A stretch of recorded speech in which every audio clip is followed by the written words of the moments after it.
Welcome, everyone, to a brand new year of Signal 360.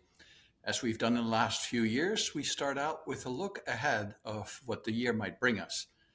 For that, I'm joined by John Battelle, my co-editor in chief partner.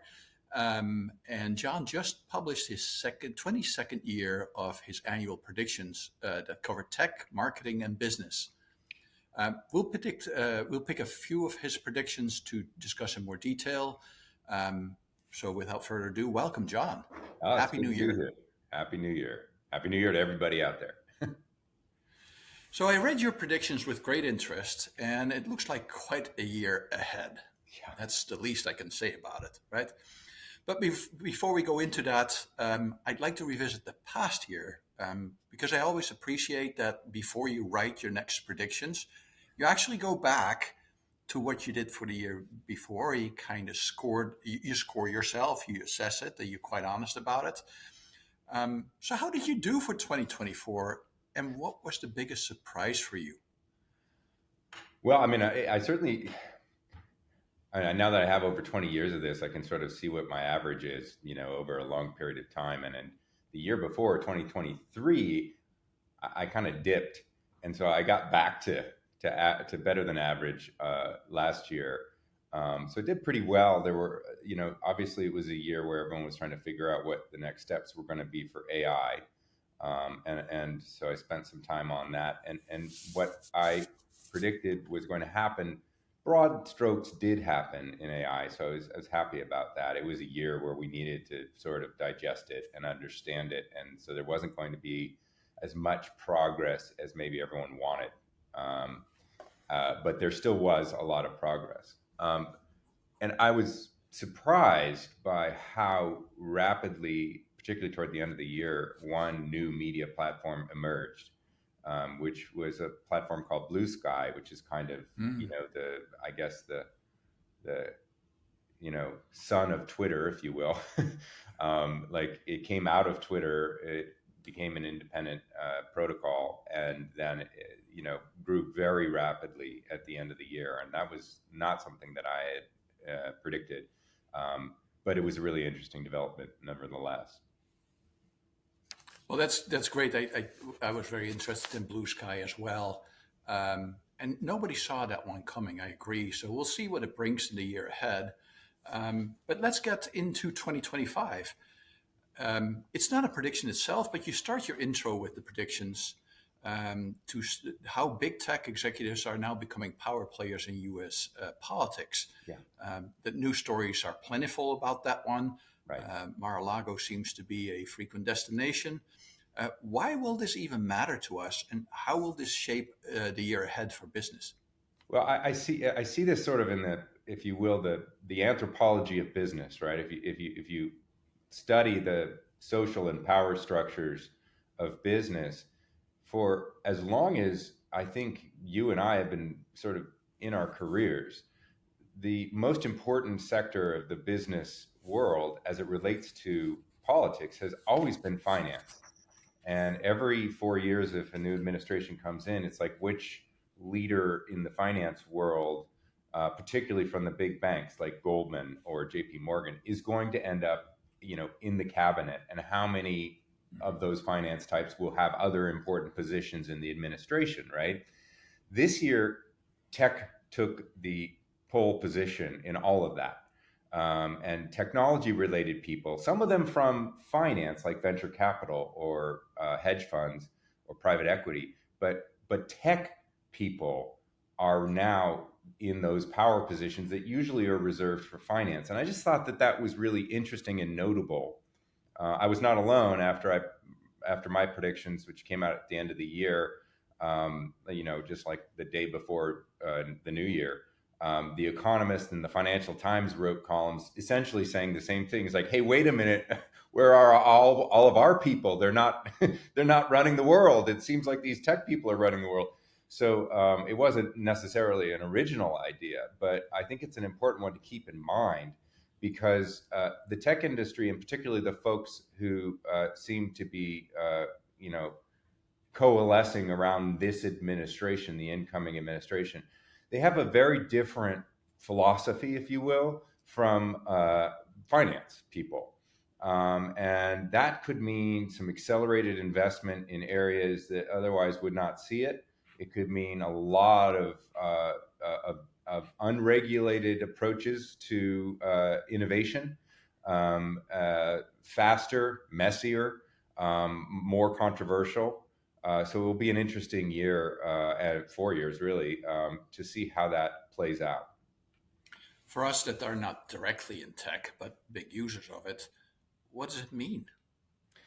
Well, it could mean that we see a boon in the startup ecosystem and innovation, particularly in untested and or uh, still controversial ideas like crypto, for example, um, and the blockchain underneath it. There are a lot of people very deeply involved in that. It could mean faster and quite possibly less uh, guardrail driven approaches to one of the most important new areas that we discussed earlier, which is artificial intelligence. And it could be very significant shakeups in terms of the approach to large industries that have been, I guess, hobbled and or uh, you know become quite sclerotic. That would include healthcare, where there could be significant shakeups in how money moves around in healthcare and what's possible or not to get through the various government hurdles in terms of approvals. So it will impact business in lots of ways because we're talking about three industries: tech, healthcare, finance, that are really getting shaken up. And those three industries account for almost half of the US GDP. Well, worth noting that last part. It's big money, Yeah, right? It's not piddly yeah. stuff. You already mentioned AI several times, including that, it was a bit underwhelming in the past year of how it has shaped, right? But you have several predictions that are related to AI in your list. How do you expect AI to evolve in the coming year? And how will we notice that in our daily lives and how business is done? Well, I think that 22, 23, 24 were the years where we were impressed and wowed by the ability to essentially talk with AI, have a conversation with a chat agent, right? That chat GPT.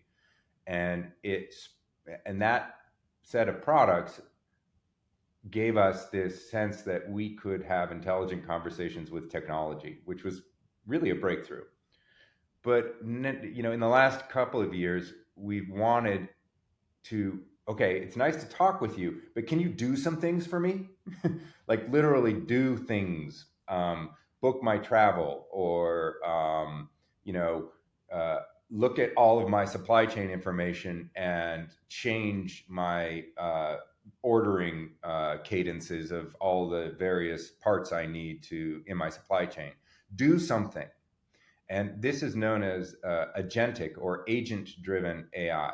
And it is orders of magnitude harder to do than just talking with AI, where it's essentially a game of what's the next thing that should be said based on an understanding of everything that could be said. This is what's the next thing to do.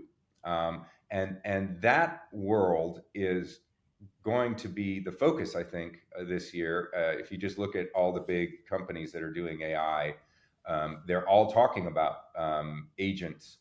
But one of my predictions is that we won't see a lot of meaningful breakthroughs in agents because it is a very difficult thing to do. If you look at autonomous driving, for example, where the car is doing something for you, driving for you, that has been promised every year for 20 years. It's hard to navigate the physical world and affect real change in the world. And it should be hard because there are lives at risk in some cases, like if you're in the car, right? Or outside the car. And so I predict that that's going to take longer than we'd like, but this will be the year, 2025 will be the year where we can get products based on the first wave of innovation that really are useful. They might be boring, but they're useful, because what happened is, and there's a great sort of oral history of the first 2 years of OpenAI that just came out in Bloomberg Business Week, um, was they kind of made up a product, right? This chat interface, and just threw it into the world, right? And everybody thought that was the way to do it. And that's been the last few years. But there are ways to productize GPTs that could be really helpful and useful to us in our work, but aren't necessarily agents. They just automate tasks that need to be automated. And I think that the product managers and product people are going to get to work this year and start to really make things that help us get tasks done that, maybe were a little bit boring, or took a lot of time, and should help with productivity. Well, that's a great insight. Actually, in an odd way, it makes me think of a conversation we had a long time ago with Brian Cooley from CNET, who always claimed that a smart home doesn't exist yet. We have a connected home, but not a smart home. So Yeah. I don't think we have smart AI yet. All right. No, Um, don't you wish you did? I mean, I've got a Google Home that's 3 feet from a Google Chromecast on my television, and they cannot talk to each other. yeah. It's And like, in this world why? of AI, you would expect that at least, that it Yes, understands you. It still right. turns off the wrong lights when I say something, but that might be my Dutch thick accent that is not understood yet. Like I said, this stuff is harder Um, than it seems, or should be. yeah. Exactly. I think that that is like, and it comes back to the Gartner hype cycle that I've always learned too. We overestimate for the short run and we underestimate for the long run, That's right? right. So, to we will through the year we will watch the AI space very closely. Let's move on to the next one, John. For those of us that are in marketing, brand building, you make several noteworthy predictions. First of all, you say TikTok will likely remain a viable business in the United States. Um, we'll see soon. You also point your finger at streaming platforms that they're increasingly betting on big live events and are becoming more like TV, I guess, right? Yeah. And then you also talk about the consolidation of retail media. So, what's a marketer to do in the year ahead? How will this all impact them, and how will our lives change when you're in this industry? Well, I think it's generally going to be good. And I think for marketers who have been struggling with reach and frequency capping and streaming, or with, having 35 different vendors in retail media, or, who have been, yearning for the ability to move the needle with scale in television. There's going to be more to work with this year, and so that's generally a good thing. And we saw it at the very end of last year with the very successful Christmas NFL programming on streaming on Netflix, and the launch this year of, the World Wrestling, the, Raw, which is a live event on a weekly basis going forward. Um, and you're right; it's almost like we're just making TV all over again, right? But there's a reason for that. Television worked very well for marketers, for a particular kind of marketer, like Procter and Gamble, for example, whose products touch, hundreds of millions of people, and you need to have an ongoing conversation with that marketplace. And it was just so complicated to do that, particularly at the top and the middle of the funnel. Um, and then when you get down to the lower half of the funnel, it was also unnecessarily, and is unnecessarily, complicated to navigate everything through retail media to affiliate and commerce marketing. It's very complicated. AI can help with that, and will, but also what can help is what I predicted in the consolidation, of, let's just say by the end of the year, I think a lot of marketers are hoping that instead of having to have 36 relationships, maybe they can have 12. Um, and that will be a natural force that will drive consolidation on the other side of the equation, which is the supply of retail media networks. To be, okay, well, if you work with me, you can also work with these other 20 partners. we're going to figure out how to work together. That might mean combining, or it might mean standards that we share, like CAPI, which is an important new standard. Um, so we'll see where that goes. And then lastly, on TikTok, um, this is kind of a gut read on my, uh, on my, part. I just don't see in the United States a a platform that is considered, expressive and free, going away. It just, it might go away in other markets, India, uh, uh, but I don't see it going away here because of our commitment to sort of individualism in the First Amendment. And so we'll see where the Supreme Court lands on this, but my guess is they will kick the can all the way to 2026 and beyond. And TikTok will continue to operate, even if it technically is, in breach of the law that was passed last year. Okay, so you don't see a clear decision one way or the other, Not but it's really, just like but I regulator's hedged my decision here prediction too. and said it will continue to operate, even if, there is something decisive that comes out one way or the other from the Supreme Court, or from the Trump administration, which has already signaled that it wants to kick the can down the road and not decide to ban it. Or use it as a negotiating instrument in some other There are a lot of political geopolitics at discussion, play. right? So we don't know. This is part of the year of surprises. Talking about that, you state in your predictions, a strange, frenetic, and a year full of surprises, right? Yeah, Um, any wild card predictions in there? Because this seems to be the year that wild cards might just happen. The black swans, or yeah, it's a tough one. I would say, probably the biggest wild card prediction I made, has to do with Alphabet Google, and which I said that they will announce that they're going to have a new CEO. And what I'm not saying is that Sundar Pichai, the current CEO, is doing a bad job, um, but that Google is sort of at this point as a company where it kind of needs a little bit of a shakeup. And Pichai's been doing a good job.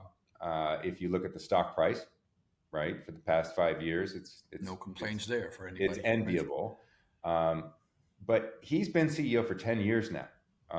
And they're, I would argue that they're starting to run out of tricks that they can, employ to boost growth. And they're going to need to take a fresh view. And that's often when you get a new CEO. Okay. Well, we'll have a beer sometime about any candidates you might have in mind. Right. So that will be like that. My That's guess going is to be a a better lot of those marketplace, though. candidates have been on the stage at Signal. Yeah, that would be good too. Yes. Um, Based on all your predictions, and I can imagine business leaders reading through this, it's like, okay, there's a lot of tech in here. There's a lot of things like, what am I to do with this, right? So, if you were on the receiving end of your predictions, for example, I don't know, you might be, you know, leading a category, a Procter and Gamble, for example. How would you look at your predictions, or what advice would you have for people? I think what, at least for me, when I do this exercise, it gives me a framework for when I'm reading the news, when I'm reading the business news and the industry news that matter to me. I think, oh, how did that track against what I thought would happen? It gives me a frame of reference.